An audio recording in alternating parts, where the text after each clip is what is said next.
आज Doubtnut app download करें। Doubtnut पर अपने सभी गणित, रसायन विज्ञान, भौतिक विज्ञान और जीव विज्ञान के डाउट्स का करो सफाया। बस प्रश्न की फोटो खींचो, एक ही प्रश्न को क्रॉप करो और तुरंत वीडियो सोल्यूशन पाओ। अभी डाउनलोड करें।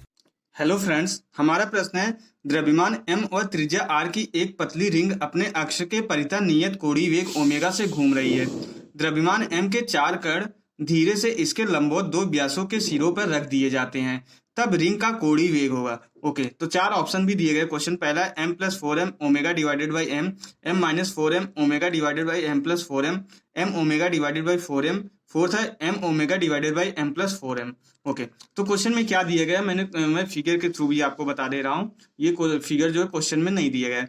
यहाँ पे जो है ये कोई जो है पतली सी रिंग है, कोई वृत्ताकार जो है कोई पतली सी रिंग है जो ओमेगा कोणीय वेग से घूम रही है। इसका जड़त्व आघूर्ण जो है आई मान लेते हैं और जो है ओमेगा कोणीय वेग से घूम रही है। इसका द्रव्यमान m दिया गया है क्वेश्चन में और इसकी त्रिज्या हम r मान लेते हैं।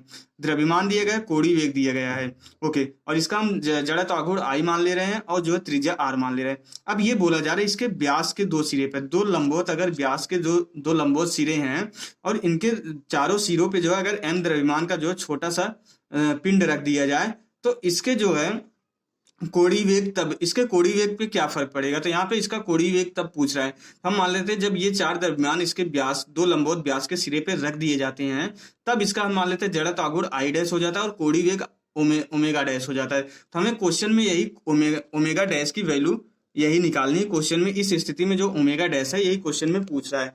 तो हमें ये पता है कि यहाँ पे जो है कोई बल आघूर्ण, कोई बाह्य बल आघूर्ण कोई काम नहीं कर रहा, सिर्फ और सिर्फ 4 द्रव्यमान रख दिए गए हैं, कोई भी बल आघूर्ण काम नहीं कर रहा। तो यहाँ से अगर जो है हम देखेंगे तो टाउ नेट जो है 0 के बराबर है। अब यहाँ पे अगर कोई बल आघूर्ण काम नहीं कर रहा तो हमें ये पता है कि जो कोणीय संवेग होता है नियत रहता है। ये जो है कोणीय संवेग संरक्षण का सिद्धांत होता है। तो यहाँ पे L बराबर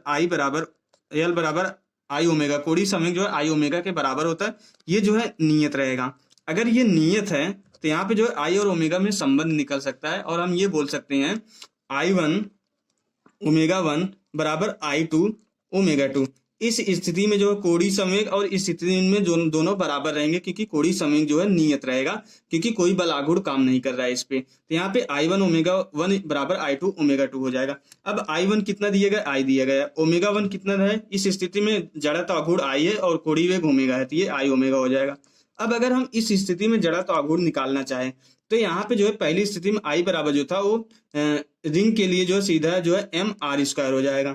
ओके, अगर इसका जो है mr² है और यहाँ पे 4 द्रव्यमान और रख दिए जाते हैं तो एक इस रिंग का जो है जड़त्व आघूर्ण और इन दोनों चारों द्रव्यमानों के कारण भी जड़त्व आघूर्ण दोनों ऐड हो जाएगा।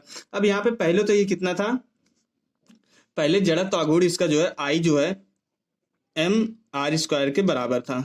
फिर उसके बाद इसमें क्या किया जा रहा है, 4 द्रव्यमान और ऐड कर दिए जा रहे हैं।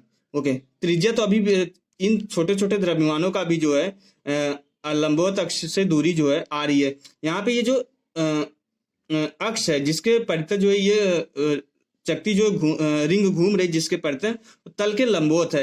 यहाँ पे ये भी तल के लंबवत होने से जो चारों द्रव्यमानों को जो है अक्ष से जो लंबवत दूरी r ही रहेगा जो पहले ही उसकी त्रिज्या के बराबर है। इसलिए इन चारों द्रव्यमानों का जो है इस अक्ष के परितः जो जड़त्व आघूर्ण होगा वो जो है 4mr² हो जाएगा। एक एक द्रव्यमान का हम सीधा एक साथ ऐड कर दिए हैं क्योंकि हमें पता है कि किसी भी कण का किसी अक्ष के परितः जो जड़त्व आघूर्ण होता है उसका द्रव्यमान और उसके अक्ष और द्रव्यमान के बीच की लंबवत दूरी का स्क्वायर का बराबर होता है। तो ये mr² इसका हो जाएगा, mr² इसका हो जाएगा, mr² इसका, mr² इसका, तो चारों ऐड होके 4mr² हो गया। और ये जो है पहले से इसका जो है रिंग का तो mr² था, तो यहाँ से ये हो गया। और ओमेगा 2 हमने क्या मान लिया है, ओमेगा डैश मान लिया और यही हमें निकालना है।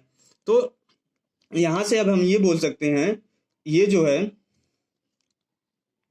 अब इसका जो ये I है ये भी mr² के बराबर ही है। तो यहाँ से जो है ये mr² ओमेगा बराबर हो जाएगा mr² plus 4mr² into omega dash.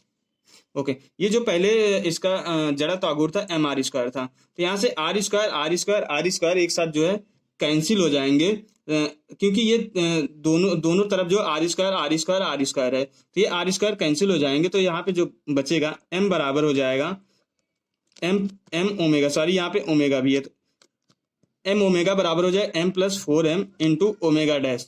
अब यहाँ से अगर हम ओमेगा डैश की वैल्यू निकालेंगे तो ये ओमेगा डैश हो जाएगा M omega divided by M plus 4m हो जाएगा। तो हमारी जो ओमेगा डैश की जो वैल्यू निकल के आएगी ये हो जाएगा capital M into omega divided by capital M plus 4 into small M. Small M जो है छोटे छोटे कणों का जो है द्रव्यमान है और ये जो है पूरे रिंग का द्रव्यमान है। तो यहाँ से जो है अब देखेंगे कौन सा ऑप्शन मैच कर रहा है। तो यहाँ से अब देखेंगे तो ये जो क्वेश्चन में ये जो फोर्थ ऑप्शन है M omega divided by M plus 4m, तो यही हमारा ऑप्शन जो है आंसर से मैच कर रहा है। तो यही हमारा आंसर हो जाएगा। ओके, तो ये हमारा आंसर हो जाएगा। Okay, thank you. कक्षा 6वीं से 12वीं से लेकर नीट, IIT, JEE वो एडवांस के लेवल तक 1 करोड़ से ज्यादा छात्रों का भरोसा। आज ही डाउनलोड करें डाउटनेट ऐप या व्हाट्सएप करें अपने सारे डाउट्स 8400 400 400 पर।